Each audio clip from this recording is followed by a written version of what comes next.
Praise the lord. బుధవారము July 31, 2024.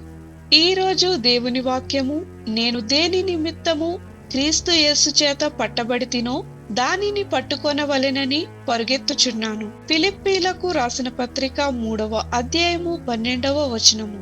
దీన్ని నీ స్వంతం చేసుకో డాగ్.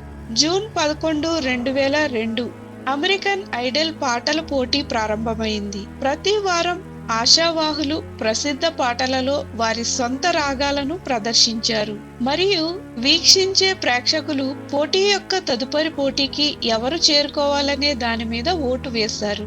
ప్రదర్శనలో ప్యానెల్ న్యాయ నిర్ణేతలలో ఒకరిగా రాండీ జాక్సన్ యొక్క తెలివైన వ్యాఖ్యానం ఇలా ఉంది: మీరు ఆ పాటను మీ సొంతం చేసుకున్నారు డాగ్. ఒక గాయకుడు సుపరిచితమైన రాగాన్ని తీసుకున్నప్పుడు దానిని లోపల నేర్చుకుని ఆ మీదట దానిని ఒక ప్రత్యేకమైన వ్యక్తిగత రాగాన్ని అందించే క్రొత్త మార్గంలో ప్రదర్శించినప్పుడు అతను ఆ ప్రశంసలను పొందాడు.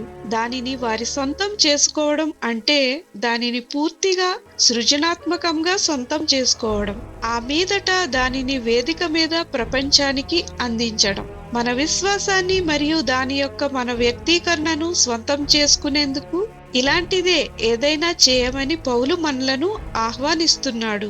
ఫిలిప్పీయులు 3వ అధ్యాయంలో అతడు దేవుని ముందు సరైన స్థితిని సంపాదించుకోవడానికి చేసే ప్రయత్నాలను తిరస్కరించాడు. బదులుగా విశ్వాసం ఆధారంగా దేవుని నుండి వచ్చే నీతిని స్వీకరించమని ఆయన మనకు బోధిస్తున్నాడు. క్షమాపణ, విమోచన వరం మన ప్రేరణ మరియు లక్ష్యాలను మారుస్తుంది. క్రీస్తు యేసు నన్ను పట్టుకున్న దానికోసం నేను పట్టుదలతో ఉన్నాను. యేసు మన విజయాన్ని, మన బాధ్యతను భద్రపరిచాడు. ఈ సత్యాన్ని పట్టుకోవడం కోసం దేవుని సువార్త వరాన్ని అంతర్గతీకరించుకోవడం మరియు విరిగిన మన ప్రపంచం మధ్య జీవించడం. మరో మాటలో చెప్పాలంటే మనం మన విశ్వాసాన్ని మనం స్వంతం చేసుకోవాలి. అలా చేయడం ద్వారా మనం ఇప్పటికే సాధించిన దానికి అనుగుణంగా జీవించాలి. ముందుకు కొనసాగడానికి మిమ్మల్ని ఏది ఎక్కువగా ప్రోత్సహిస్తుంది మరియు నిలబెడుతుంది? ఆలోచన చేయండి. ప్రార్థన.